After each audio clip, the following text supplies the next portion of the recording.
Welcome to the Cult Film Showdown's special series, Putting the Creep in Creepshow, where the Cult Film Showdown folks will be looking at the 2019 series Creepshow on Shudder.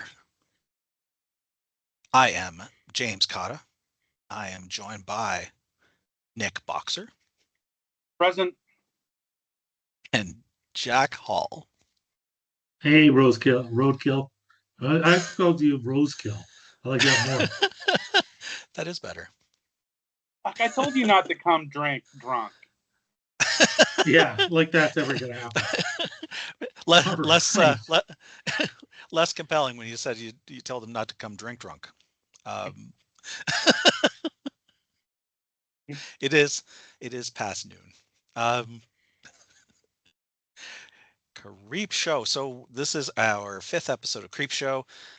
We took a little hiatus because we just didn't do anything, and that's how our hiatuses tend to go. A little more complicated than that.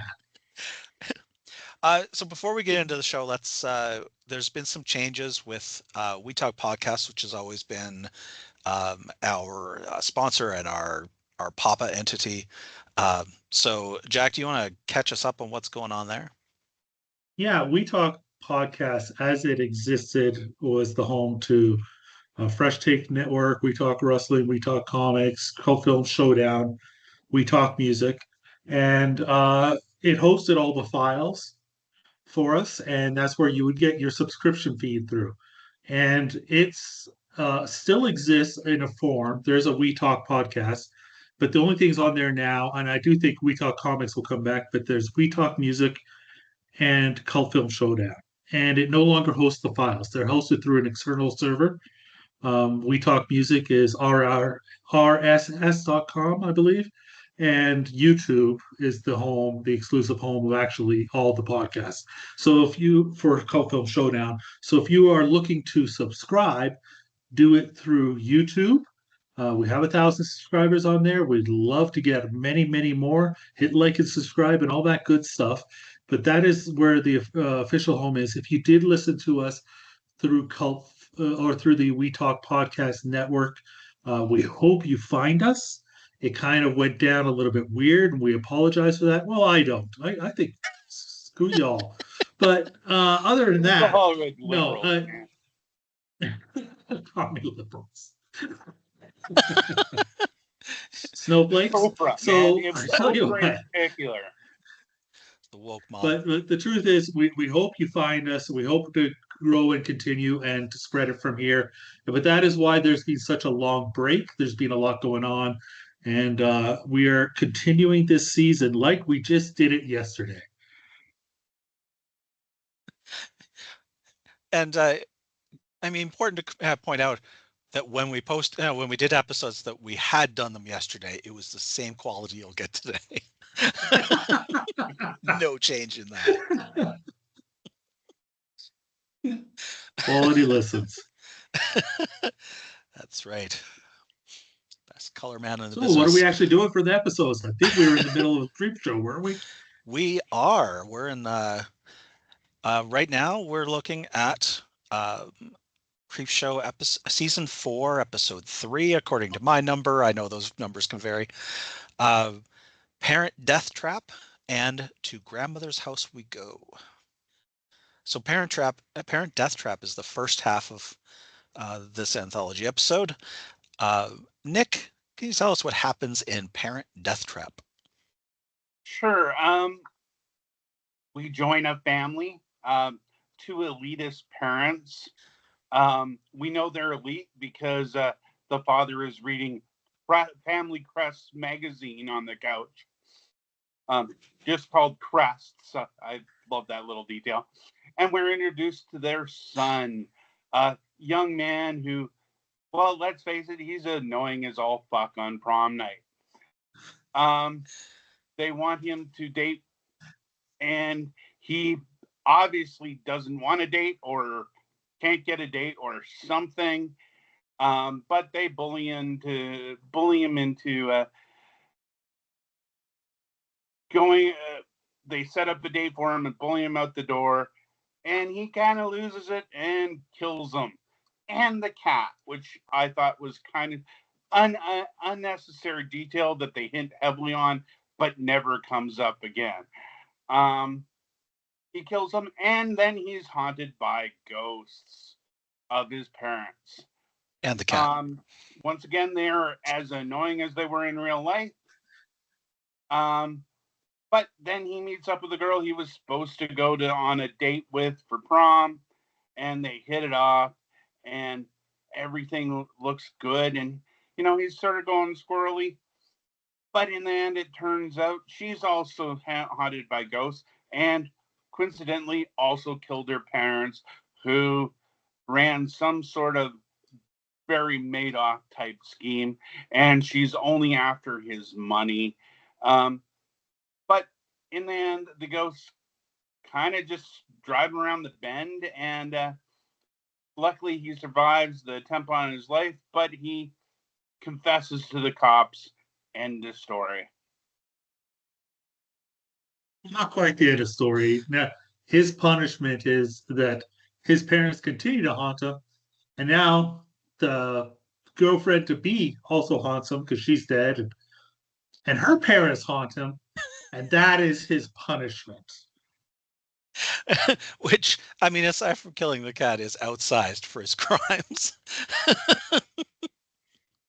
Did anyone else think the cat was going to come back? Well, the cat does come back. It's going to be a major thing. The cat is a ghost in one or two scenes. It is there. Oh, I know the guy, but I was expecting him to be haunted by the ghost of the cat, not the parents. Well, I mean, the cat is still a ghost, though. Like, it's there as a ghost. There. I just thought we were in for a cat ghost story, and it wasn't that. I think the challenge with cats is they can't deliver dialogue. I think that's really the biggest challenge. Haunted by a ghost cat. I don't think. I mean, yeah, there's a story there, but it's not this one for sure. That's more like, I think Stephen King could pull that off. I don't think. Jack, did you go through the credits on this one?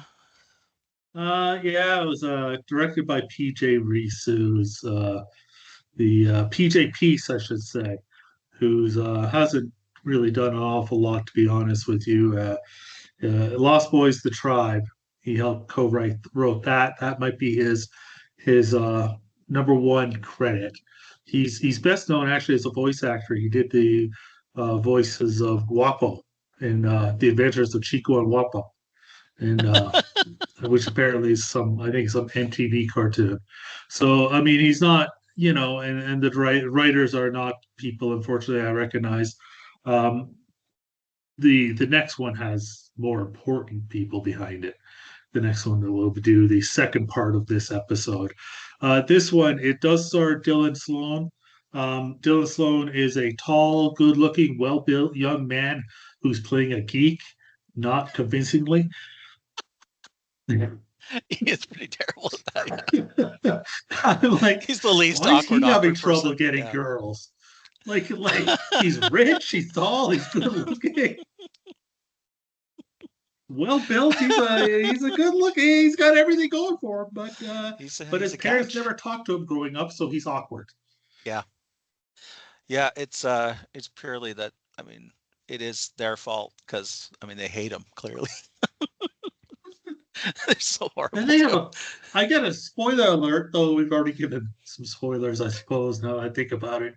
But near the end, his parents, who are complete creeps, and everybody, like, it's a black comedy. I mean, that's the best way to describe this one. As a broad black comedy, as are most Creepshow episodes, and as was the movies, at least the parts 1 and 2. I never saw part 3 that came out in 2006, but it's a very, I say, broad, over the top, blah blah blah. Nobody's a good person. There's not a single good person in this, as there usually isn't in creep shows. And you don't cheer for anybody. You just hope that everybody gets theirs, and everybody gets theirs. Did anyone get the sense that Bruce Campbell missed his flight to Vancouver to play the father? That could be. That could be. The father's probably the best character because the father's the one who, when he's getting it on with the girl, wants to stay in the room and watch. Oh, That's that not was awesome. creepy at all. That was fantastic. Yeah, and he had the orgy line, which was good. Yeah, yeah, implying that they had an orgy, but just once that their Just kid saw, once. just once though. Yeah. So it wasn't that I bad. No, babyface turn at the end in the rustling terms.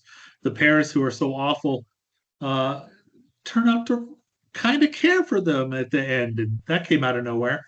So I don't know what's going on in this episode.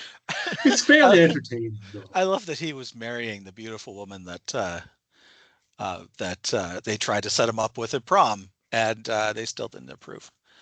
Um, Yes, yes, because it's their fault, her fault. She's killed. They killed her because yeah, if she had shown up for the date, he wouldn't have been home to kill them. that's right. I think also, yeah, just a few plot twists. His parents have been dead 4 years, and the police finally show up looking for them. 4 years and 3 months, it He's says, done a that they've been dead. fantastic. He's run a fantastic job of running his parents' investments. If he's managed to go 4 years without it ever needing them on a phone for anything. Yeah, well, he's been using the card, and those don't expire apparently in this world. No, I mean, assuming his dad's login was probably just whatever insult that he called his son constantly. So, um, so probably that was easy to figure out. You can handle, most of those things online now.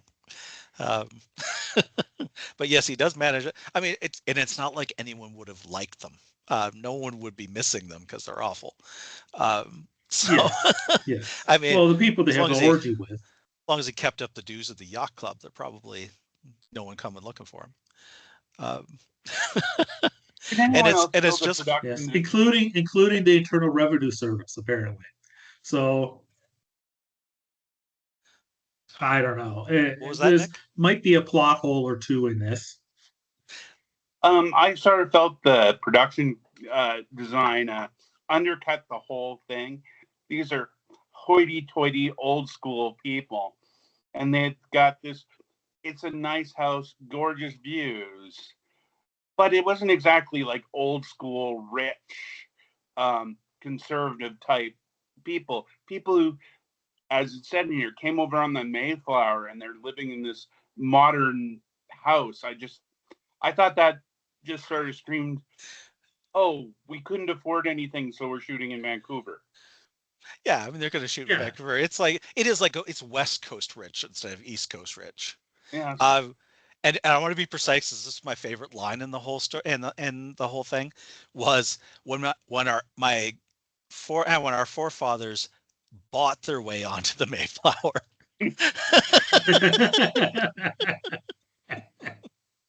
Yeah, it that is a little line. bit difficult to simulate being super uber rich when the budget is $37 for the movie or the TV show. Like, I mean, you get yourself a nice Airbnb and you don't ask permission.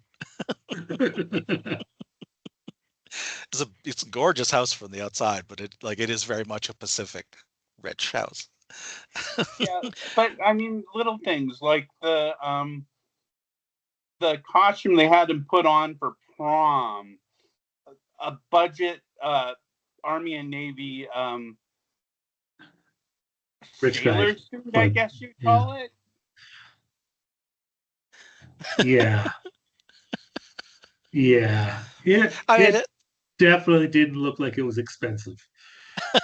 I mean, these are 20-minute stories, so it's. I mean, I know that yes, Twilight Zone managed to tell classic stories we still watch 60 years later in 20 minutes, but still. That's Twilight Zone. But That's still, an I mean, exception. they're like, yeah, there's simple morality stories. In this one, I don't know what the moral is other than don't Don't be be a awful. dick. Yeah, don't be Yeah. awful because No, don't get me wrong. There's some great humor. I mean, when he kills the father and the mother screams, "Not you wrecked the couch," was hilarious. Oh, I thought that was It's just great. She's decapitated like, your she's not father. upset that he's being decapitated. She's upset that blood has gotten on her expensive furniture. I also thought it was weird that he went to bed after killing his parents without changing out of the bloody clothes. Oh, he's in shock. I don't. I mean, it's. Did I mention that I've maybe a plot hole or two? I've never killed my parents, so I have no idea what would. I'm assuming a shower is going to be in order. I Well, think he took the going to time shock. to. He must have taken the time to he took the time to dump the bodies in the lake that they live on. I assume he cleaned the blood off of everything for a crime scene evidence, just in case. But not that it matters. It's going to be 4 years and 3 months before the police show up looking for him, anyways. They're in Switzerland.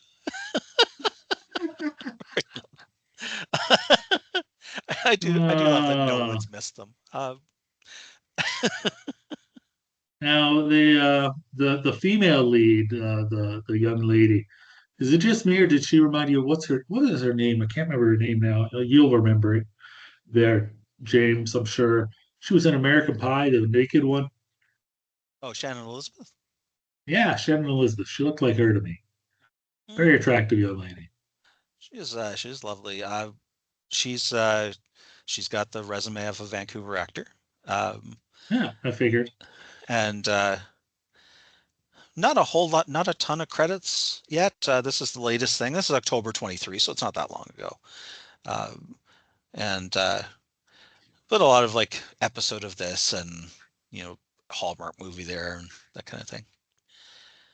The Christmas Secret, that sounds very Hallmarky. A lot of that stuff shoots in Vancouver. So she's the one to keep an eye out for. I thought She may have a career. I liked her performance. Yeah, I think Yeah. I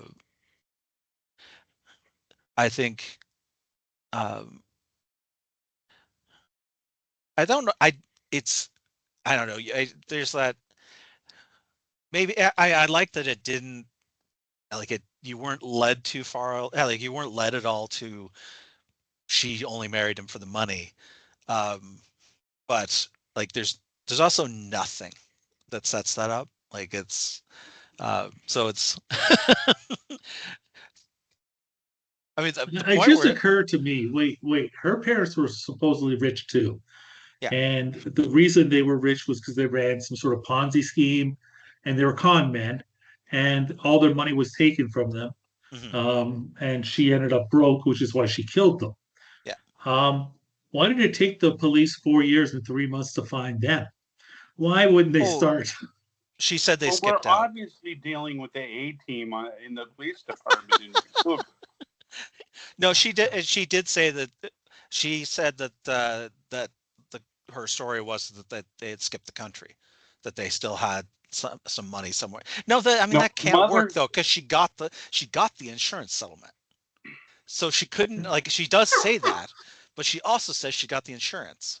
So like how mother it can't be both of disappeared, those father things. killed himself. Yeah, well that's what she tells him. But again, like you also can't get an insurance payoff for a suicide. So um I only know that from TV now that I think about it. You may very well be able to. That's one of those things that TV has told me that I've never looked up. So You're that might ruining the movie Double Indemnity for me. Oh, wow. Okay. but that was I fun. have I think, nothing left to say about this episode. It was a good time. yeah, that Chloe Babcock who played the prom queen. She was attractive young lady. Um, Yeah, like I so say, she reminded me a little of Shannon Elizabeth. I don't know if you see it in her, but a bit. I think Eliza Dushku more is what I see, but I think you see what you want to see. Whoever your favorite beautiful brunette is. I like Elijah Dushku the most. I'll admit. So I don't know why. I would see Shannon. But anyways, doesn't matter.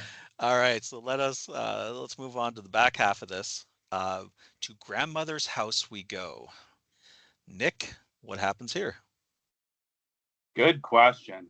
Um, okay. We are joined. We join the story mid wedding. Obvious or a stereotypical gold digger is marrying an old dude, obviously for the money. Um, Immediately he dies. She's set to inherit everything. However, there's an old biddy, the grandmother, who blocks it legally because she's the executor of the estate, blah, blah, blah. The gold digger ends up having to take care of a kid. The kid wants nothing more than call her mom. The gold digger really doesn't like that, has her call her by her first name. I believe it's Melissa, does not matter. The gold digger goes on searching unsuccessfully for other rich men because it worked out so well the first time. Um, but she kind of fails until one day she gets a call from, I think it's the butler of the grandmother. She's dying and wants to see her grandkid. The gold digger sort of goes, "Hey, we can make some money. Let's go to grandma's house." At which point, inexplicably, we take on all the characteristics of Little Red Riding Hood. Little girl starts wearing a Little Red Riding Hood. They're off to grandmother's house, and they're excited about getting money. And out of nowhere, they're attacked by werewolves. Just Luckily, our just gold one digger row. and the daughter survive, only for the big surprise. Oh, the little girl is a werewolf, and the mother's toast, or the gold digger's toast. If there was a moral in this, I failed to see it. It could be Don't be my a own dick. perception. The Little Riding Hood stuff was kind of lost on me. Somebody explain this to me. You had a note there, James? No, I was waiting for you to go back to the don't be a dick. Uh, I don't know. I think it's just the conceit of it. It is different than I thought it was funny that there was a marriage for money in both stories in this episode, with very different results. And so she's marrying this guy that's like 1,000 years old. It's his mom. Is that the woman who's in control of the money? Like, is she like Uh, 900 years old? I was confused by that too, and then just went with it by the time they Or is started. or is she the mother of like the girl's mother? Um, she's got to be the girl's mother, doesn't she? no, no, she's not the mother of the little girl, but she's the grandmother of the little girl. But she could, yeah. So Yeah, I don't the know. I mother of think the gold so. digger. No, no, the mother of like the No. little girl's actual birth mother, Oh, okay. because it's Oh, the little yeah, yeah, girl's it's the little girl's grandmother. But like, yeah, I'm yeah. not clear whether it's like her son was the old dude that the gold digger married. I haven't worked out this family tree.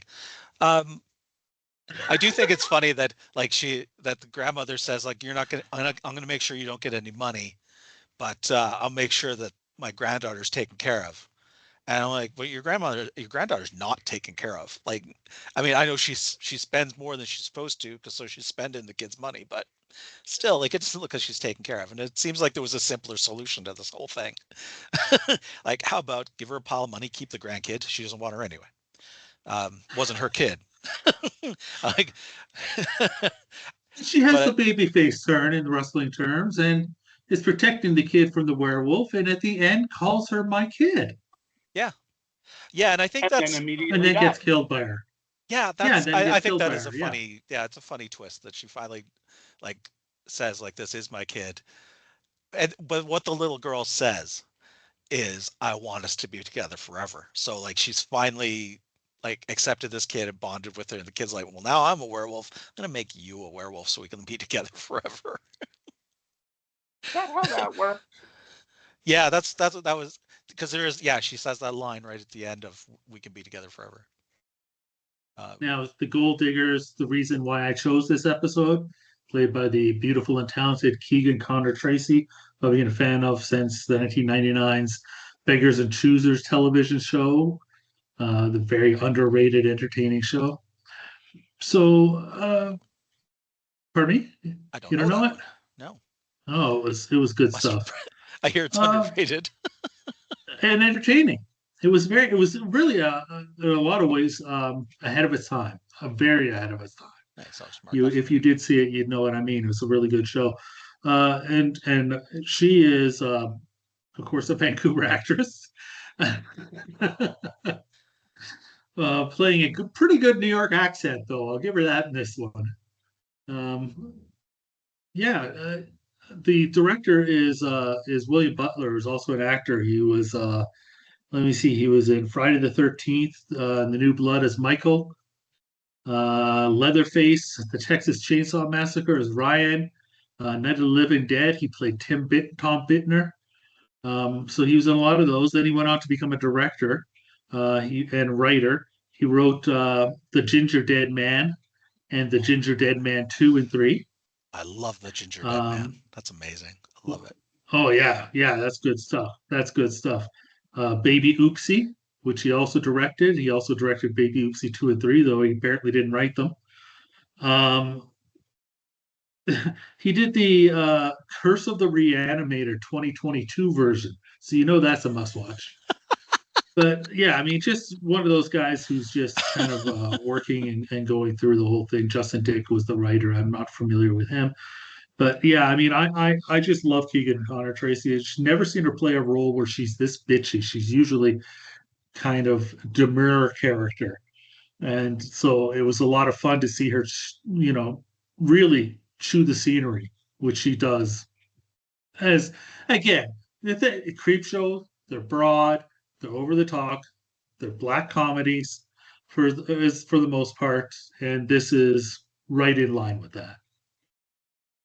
She does basically just play Jennifer Coolidge in this. That's a good way to put it. That's probably who she based it on. Yeah. Did anyone else? I found it kind of strange. The waitress got a lot of screen time in this, and for no good reason, really. No. We could have just had the guy be the werewolf and ended it, but she's on screen a lot, and we haven't even mentioned her up this point. And I think there's a reason she's not involved in the story. Yeah, I couldn't even tell she was the sister at first, like because she just seemed like a nosy waitress. She was the sister of the werewolf. Was No, it? she was the werewolf. Yeah, she was the werewolf. So she was the werewolf. Yeah, Oh, she was I like missed that. she was the sister of the boyfriend she was dumping. Yes, that I knew. In the diner where The one with the so I boyfriend mean who said that's to a her, little "Don't worry, she'll yeah. get hers." And yeah, then like apparently she does. how far away from like the rich house is like Keegan Connor when she's like trying to make ends meet? Like it doesn't seem like far. It seems like they're like a short drive away from Mhm. where grandma lives. Like it's very I wasn't clear on why she's like it looked like there was this transition of like and now she lives in Arizona for some reason. But then like they drive there and she's almost there and runs into her ex-boyfriend and doesn't find that strange in any way. So Well, and he just radios into somewhere. So like they must just be like a half hour difference, like a half hour drive or something. It's like Lost. You can't really escape the island. That's right. No matter what direction you go, you're going to end up back where you were. I'm being told that it was over the hill and through the woods.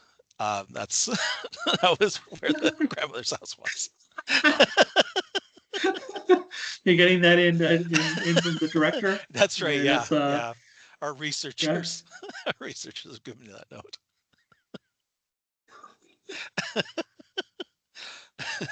That's what I call the other voices in my brain. Either way, I enjoyed the episode based purely on her over the top performance, making me laugh. She was good. Yeah, I thought I enjoyed this one too. I thought it was it has a good twist ending. Um, it leans away from having a moral. It's just some stuff that happens. Yes, Uh, yes, yeah, it's good times. yeah. And she had the best improv. I assume it's an improv. The bit with the cookies, where the gold digger says, "You bake cookies? You know how to bake cookies?" And the girl goes, "Yeah," and they just leave it. Like, No context or anything. no, Uh, good stuff. It's just a failed improv. You know how to make cookies? Yes, and and then nothing. Nothing. Well, you're improving with a 12-year-old girl. What do you expect? Uh, good. Yeah, it was good fun. All right. Well, we got more Creepshow to come. We have a couple more episodes, and then right around Christmas time, we'll have another one because Creepshow had a Christmas special.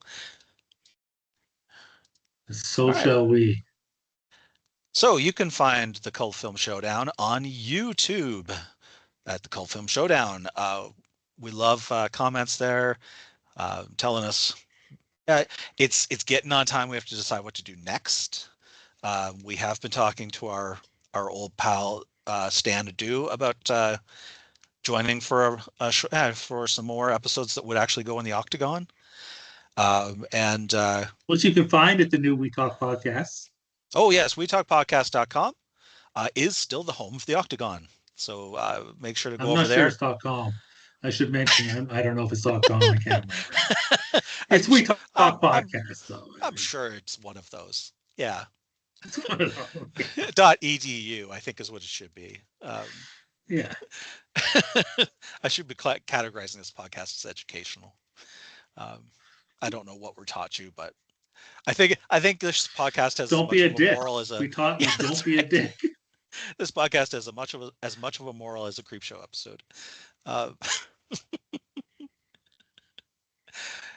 all right, next episode we are doing is season 2, episode 4, Pipe Screams and Within the Walls of Madness. We'll see you soon.